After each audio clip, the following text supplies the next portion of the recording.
தாவேக அதிகாரத்திற்கு வந்திருப்பது தமிழகத்தின் மொத்த அரசியலையும் புரட்டி போட்டுள்ளது. திமுகவிடமிருந்து பெரும்பான்மையான கூட்டணி கட்சிகள் கழன்று கொண்ட நிலையில் இதுவரை கொள்கை எதிரியாக கருதி போரிட்டு வந்த பாஜகவுடன் கைகோர்க்கவும் பரிசீலனை செய்து வருகிறது அக்கட்சி. அரசியலில் எதுவும் நடக்கலாம் என்கிற தத்துவத்திற்கேற்ப திமுக, பாஜக, பாமக, அமமுக என மெகா கூட்டணியை அமைக்க திமுக தலைமை யோசிப்பதுதான் தமிழக அரசியலில் டெல்லியை நோக்கி வேகமெடுக்கும் சூப்பர் ஃபாஸ்ட் எக்ஸ்பிரஸ். ஆச்சி மசாலா, எந்த சமையலும் ருசி தேடும் ரகசியம். 20 ரூபாய். இன்னொரு பக்கம் அதிமுகவில் எடப்பாடியின் தள கர்த்தகளாக இருந்த அதிமுக்கிய புள்ளிகள் 4 பேர் திமுகவில் இணைய பேச்சுவார்த்தை நடத்தி வருவது எம்ஜிஆர் மாளிகையை கிடுகிடுக்க வைத்திருக்கிறது. இதை எதையும் கண்டு கொள்ளாமல் வரும் ஜூன் 18ஆம் தேதியன்று தொடங்கவிருக்கும் சட்டசபை கூட்டத்தொடரில் திமுகவின் ஊழல் ஃபைல்களை பிரித்து மேய திட்டமிட்டிருக்கிறது ஆளும் தாவேக அரசு. மேற்கண்ட விவகாரங்கள் குறித்து மூத்த அரசியல் விமர்சகர் ஒருவரிடம் பேசினோம். தேர்தல் தோல்விக்கு பிறகு திமுகவின் அடுத்த கட்ட நடவடிக்கைகள் குறித்து சீனியர்கள் தலைமையிடம் பல்வேறு கருத்துக்களை வலியுறுத்தி வருகின்றனர். அவ்வகையில் ஒரு தரப்பு தொண்டர்களை உற்சாகப்படுத்தவும் தாவேக கூட்டணியை எதிர்கொள்ளவும் உடனடியாக வலிமையான கூட்டணியை நாம் அமைப்பது அவசியம் என அழுத்தி சொல்லியிருக்கிறது. மேலும் ஒரே நேரத்தில் மத்திய அரசையும் மாநில அரசையும் பகைத்துக் கொண்டு அரசியல் செய்வதற்கு பதிலாக பாஜகவுடன் கூட்டணி வைப்பதில் தவறு இல்லை என்றும் சொல்லியிருக்கின்றனர். குறிப்பாக KN நேரு, செந்தில் பாலாஜி, அனிதா ராதாகிருஷ்ணன், கீதா ஜீவன் உள்ளிட்ட பலர் மீது ED, IT, CBI, விஜிலன்ஸ் ஆகியவை பதிவு செய்த பல்வேறு வழக்குகள் உள்ளன. இந்த சூழலில் மத்திய அரசுடனாவது இணக்கமாக செல்லலாம் என திமுக சீனியர் நிர்வாகிகள் நினைக்கிறார்கள். மேலும் காங்கிரஸ், விசிக, இடதுசாரிகள், IUML ஆகிய கட்சிகள் எல்லாம் நம்முடைய மதச்சார்பற்ற முற்போக்கு கூட்டணியில் இணைந்திருந்தது பாஜக எதிர்ப்பு என்ற ஒற்றை புள்ளியில்தான். அவர்கள் எல்லாம் இப்போது தாவேகாவுக்கு ஆதரவாக மாறிய பிறகு அந்த நிலைப்பாடு மட்டும் நமக்கு எதற்கு? இதனால் இந்துக்களின் வாக்கு வங்கியை பறிகொடுத்ததுதான் மிச்சம் என்பது அவர்களின் வாதமாக இருக்கிறது. அரசியலில் நிரந்தர நண்பனும் இல்லை, எதிரியும் இல்லை என்பதால் இது குறித்து திமுக தலைமை தீவிரமாக யோசித்து வருகிறது. முன்னதாக முன்னாள் முதல்வர் ஸ்டாலின் குடும்பத்தோடு மைசூரில் ஓய்வெடுக்க சென்றிருந்த போது ஆந்திர முதல்வர் சந்திரபாபு நாயுடு தரப்பிலிருந்து ஒருவர் பாஜக தூதுவராக வந்து பேசினார் என்கிறார்கள். அப்போது உங்களிடம் மக்களவை மற்றும் மாநிலங்களவையில் 30 MPக்கள் இருக்கிறார்கள், தவிர உங்கள் பேச்சை கேட்கும் நட்பு கட்சிகளும் இருக்கின்றன. வரும் மக்களவை கூட்டத்தொடரில் ஒரே நாடு ஒரே தேர்தல், மகளிர் இடஒதுக்கீடு மற்றும் தொகுதி மறு வரையறை ஆகிய மசோதாக்களை மத்திய அரசு நிறைவேற்றுவதற்கு உங்கள் உதவி தேவை. மேலும் மோடியும் அமித்ஷாவும் தென்னிந்தியாவிலேயே வலிமையான கட்சியான திமுகவுடன் கை குலுக்க விரும்புகிறார்கள் என அவர் தெரிவித்ததாக கூறப்படுகிறது. இதற்கு திமுக தரப்பிலிருந்து நாங்கள் வலுவாக எதிர்த்ததால்தான் கடந்த முறை அந்த மசோதாக்கள் தோல்வியை தழுவின. நாங்களே இப்போது எப்படி ஆதரிக்க முடியும் என கேட்க, பாஜக தூதுவரோ நேரடியாக ஆதரிக்க தேவையில்லை, மசோதா மீதான வாக்கெடுப்பை உங்கள் MPக்கள் புறக்கணித்தால் கூட போதும், அவையில் உள்ள மற்ற MPக்களில் 3 பங்கை வைத்து பெரும்பான்மையை நிரூபித்து விடுவோம். இதை நீங்கள் செய்து கொடுத்தால் உங்கள் தரப்பு மீதான வழக்குகளின் தீவிரத்தன்மை குறையும். விருப்பப்பட்டால் நீங்கள் அமைச்சரவையிலும் பங்கு பெறலாம் என்று கூறியதாக தெரிகிறது. இதை முன்வைத்து திமுக மேலிடம் இன்னொரு கணக்கும் போடுகிறது.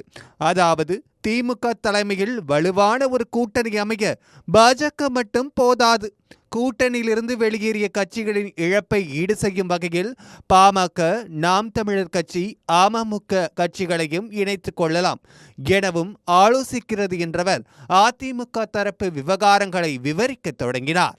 கொங்கு மண்டல அதிமுகவின் பாதுகாப்பாளர்களாகவும் எடப்பாடியின் தளகர்த்தாக்களாகவும் விளங்கிய தங்கமணி, வேலுமணி, சென்னை மண்டலத்தின் ஜெயக்குமார், புதுக்கோட்டை விஜயபாஸ்கர் ஆகியோர் திமுகவை நோக்கி நகர்வதற்கான பேச்சுவார்த்தைகள் வேகமெடுத்துள்ளன.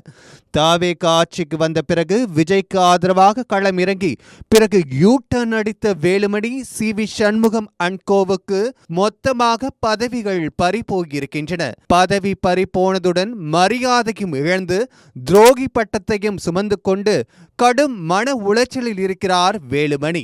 இதுதான் சமயம் என்று அவரிடம் முதலில் திமுக மேலிட புள்ளி ஒருவர் நட்பு ரீதியாக பேசியிருக்கிறார். பிறகு அதிமுகவில் இருந்து தாவி திமுகவில் வலுவான இடத்தில் இருக்கும் சிலரும் வேலுமணியிடம் பேசியதாக தெரிகிறது. அப்போது கொங்கு மண்டல அரசியலில் இருந்து செந்தில் பாலாஜி விரைவில் கரூர் முகாமுக்கு மாறப்போகிறார்.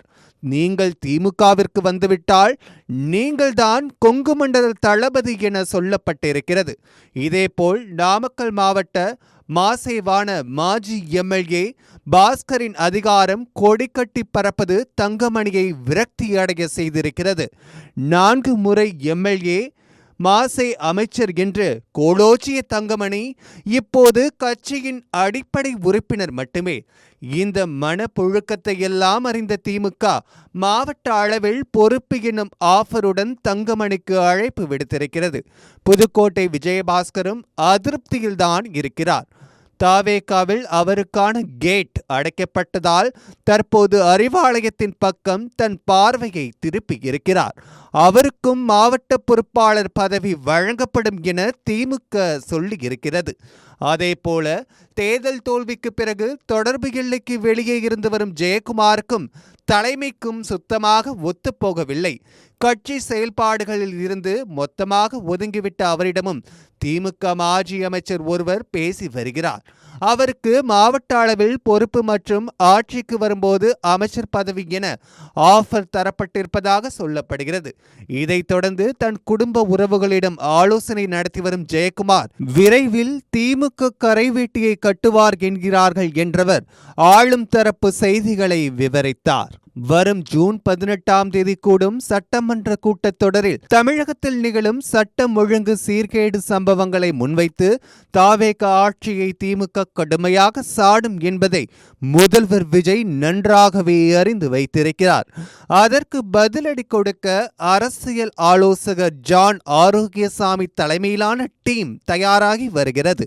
குறிப்பாக இப்போதும் டாஸ்மாக் உள்ளிட்ட சில துறைகளில் இருந்து சில ஆதாயங்கள் சித்தரஞ்சன் சாலையை நோக்கி செல்வதை ஜான் கண்டுபிடித்துள்ளார். இந்த விவகாரத்தில் சம்பந்தப்பட்ட அதிகாரிகளை களையெடுக்கும் அதே சமயம் கடந்த திமுக ஆட்சியில் நடைபெற்ற ஊழல்கள் குறித்தும் துறைவாரியாக புள்ளி விவரங்கள் எடுக்கப்படுகின்றன. அந்த அடிப்படையில் செந்தில் பாலாஜி வசமிருந்த மின்சாரத்துறையில் டிரான்ஸ்பார்மர் கொள்முதலில் நடைபெற்ற ரூபாய் 397 கோடி ஊழல் விவகாரத்தை சட்டசபையில் பேசி திமுகவை அட்டாக் செய்வார் விஜய். நகராட்சி நிர்வாகத்துறையில் நடைபெற்ற பல்லாயிரம் கோடி ரூபாய் ஊழல்களுடன் பணி நியமனத்தில் 1000 கோடி ரூபாய் KN நேரு சுருட்டியதாக பதிவு செய்யப்பட்டுள்ள வழக்கு குறித்தும் பேசி திமுகவினர் வாயை அடைக்க தாவேக அமைச்சர்கள் தயாராகி வருகிறார்கள். உணவுத்துறையில் சக்கரபாணி மீது லஞ்ச ஒழிப்பு துறையில் அறப்போர் இயக்கம் கொடுத்துள்ள ஊழல் புகார், நெடுஞ்சாலை மற்றும் பொதுப்பணித்துறையில் பல்லாயிரம் கோடி ரூபாய் சுருட்டியது, டாஸ்மாக் பார்ட்டி ஃபண்ட் என பல ஆயிரம் கோடிகள் வசூலித்தது குறித்தும் சூட்டை கிளப்ப தயாராகிவிட்டார்கள் தாவேக அமைச்சர்கள். போக்குவரத்து துறையில் பேருந்து கொள்முதலில் நடைபெற்ற ஊழல், ஆர்டிஓ உள்ளிட்ட உயர் பதவிகளுக்கு கோடிக்கணக்கில் வசூலிக்கப்பட்ட லஞ்சம் ஆகியவை குறித்தும் சூடாகவே பேச தயாராகி வருகிறார்கள் தாவேக அமைச்சர்கள். சேகர்பாபு வசமிருந்த CMDAவில் அடுக்குமாடி குடியிருப்புகள் கட்ட அனுமதி வழங்குவதில் நடந்த பரிமாற்றங்கள், துரைமுருகன் வசமிருந்த கனிம வளத்துறையில் அனுமதிக்கப்பட்ட அளவுக்கு மீறி மணல் கொள்ளையில் ஈடுபட்டது, உரிமம் இல்லாமல் செயல்பட்ட குவாரிகளில் ரூபாய் 700 கோடி அளவுக்கு ஊழல் நடந்துள்ளதாக அறப்போர் இயக்கம் புகார் தெரிவித்திருப்பது ஆகியவை எல்லாம் இந்த கூட்டத்தொடரில் ஆனல் வீச காத்திருக்கின்றன. எம்.ஆர்.கே. பன்னீர்செல்வம் வசமிருந்த உழவர் நலத்துறையில் தார்பாய் கொள்முதலில் நடைபெற்ற ஊழல், வணிக வரி மற்றும் பத்திரப்பதிவு துறையில் தரமற்ற மின்சாதனங்கள் வாங்கியதில் ஊழல், அதிகாரிகள் பணியிட மாற்றம், பதவி உயர்வு ஆகியவற்றில் லஞ்சம் வாங்கியது என பி. மூர்த்தி மீதான குற்றச்சாட்டுகளையும் சட்டசபையில் முன்வைத்து கதகளியாட தயாராகிவிட்டார்கள் தவிக அமைச்சர்கள் என விரிவாக சொல்லி முடித்தார். உப்பு தின்றால் தண்ணீர் குடித்துதானே ஆக வேண்டும். ஆச்சி மசாலா எந்த சமையலும் ருசி தேடும் ரகசியம் 20 ரூபாய்.